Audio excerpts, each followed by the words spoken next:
Trump said it. 7 words that shook the alliance. Italy has been no help to us at all.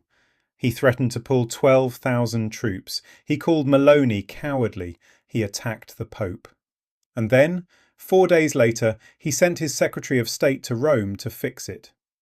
This is the story of the most revealing diplomatic mission of 2026, and what it tells us about who actually blinked first. Marco Rubio will arrive in Rome on Thursday. He will meet Vatican Secretary of State Pietro Parolin. He will meet Italian Foreign Minister Antonio Tajani. He will meet Defence Minister Guido Crosetto, the man at the centre of the Sigonella dispute. And according to Bloomberg, a meeting with Meloni herself is also possible. Italian media have one word for this trip: thaw. As in, the ice between Washington and Rome needs to melt. As in, someone made a mess and now someone has to clean it up. The question is, who made the mess and who is doing the cleaning? If you're finding this useful, subscribe to The Record Room, because this story gets more complicated before it gets simpler. To understand why Rubio is coming, you need to understand what happened in the last 30 days. It started with the Pope. Pope Leo XIV, the first American pope in history, had been criticizing the Trump administration's immigration policies since taking office. But it was his opposition to the US-Israeli war on Iran that finally triggered Trump's response. Trump called the Pope weak on crime and terrible for foreign policy. He said he did not want a pope who thought it was acceptable for Iran to have a nuclear weapon. He posted an AI-generated image of himself as a medieval Christian king. Meloni responded immediately. She called Trump's attack on the Pope unacceptable. Trump turned his fire on her. "I'm shocked at her. I thought she had courage, but I was wrong." He said she was the one who was unacceptable. He questioned her courage. He accused her of not caring if Iran had a nuclear weapon. Then came the troop threat. "Italy has been no help to us at all." Yeah, probably. Why wouldn't I? 12,000 soldiers, 8 bases, the hub of the Mediterranean, all of it suddenly under question. And then, 5 days after those words, Rubio's office called Rome. Now here is the detail that changes the entire framing of this story. Rubio did not call to deliver more pressure. Rubio called to deliver reassurance. The Italian government source who confirmed the visit used a very specific word: thaw. Not confrontation, not ultimatum, not further demands. Thaw. Which means the ice is already there, the damage is already done, and Washington wants to reduce it. That is a significant admission, because it means that Trump's words, the Pope attack, the Meloni rebuke, the troop threat, were not a coordinated strategy. They were a problem. A problem that now requires Rubio, the most senior diplomat in the United States government, to fly to Rome and personally manage. Think about what that means. Meloni held her position. She defended the Pope. She absorbed Trump's public rebuke. She maintained Italy's formal refusal on Sigonella. She watched Trump threaten to pull the troops. And she did not blink. She did not call Washington to apologize. She did not offer a unilateral concession on Sigonella. She did not change her public position on the Iran war. She waited. And Washington blinked. Not completely, not permanently. Rubio's visit is damage control, not retreat. But the sequence matters enormously in the language of diplomacy. Trump attacked, Meloni held, Rubio came. That is the order of events, and in that order there is a story about leverage that the Italian government will be reading very carefully. Now here is what Rubio actually needs to achieve in Rome. First, the Pope. Rubio is a Catholic. He was not comfortable with Trump's attack on Leo XIV.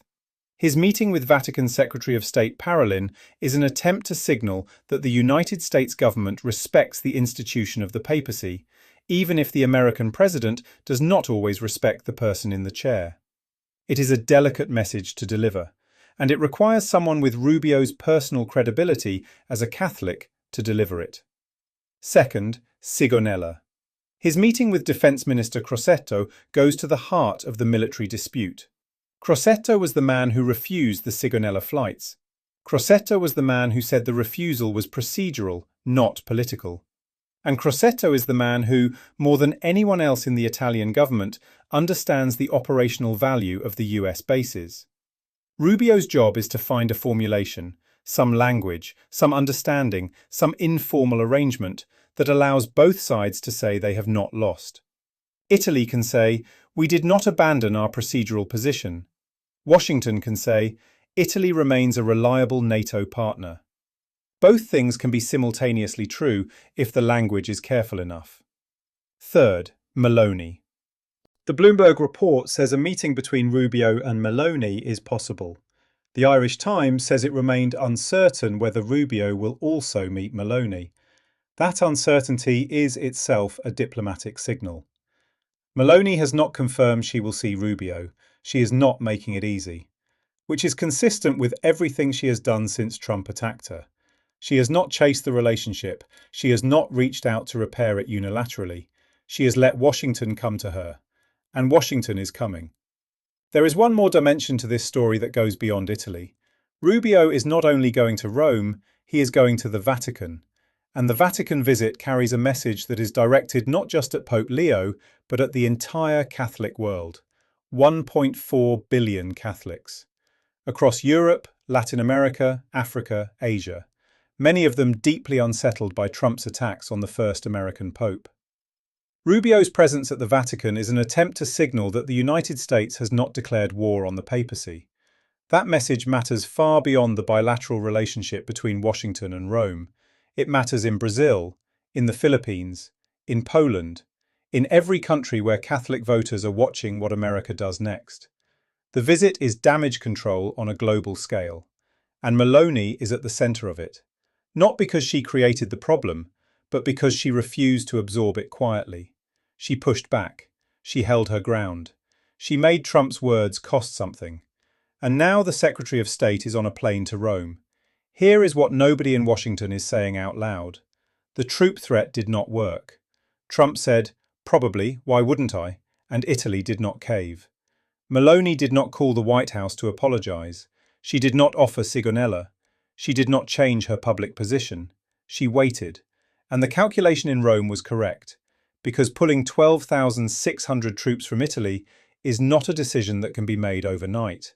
The infrastructure, the bases, the supply chains, the intelligence networks, the maintenance contracts, takes years to relocate.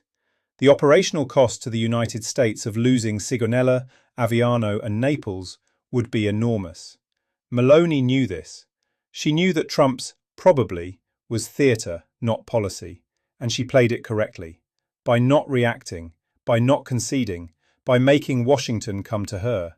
Now consider what Rubio's visit means for Meloni's domestic position. She has been under enormous pressure for weeks. The referendum defeat, the Nordio scandal, the NATO spending debate, the Trump attacks.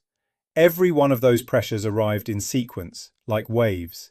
And through all of it, her approval rating held. But holding is not the same as recovering. What Meloni needs, heading into the final 16 months before the 2027 election, is a moment that shifts the narrative.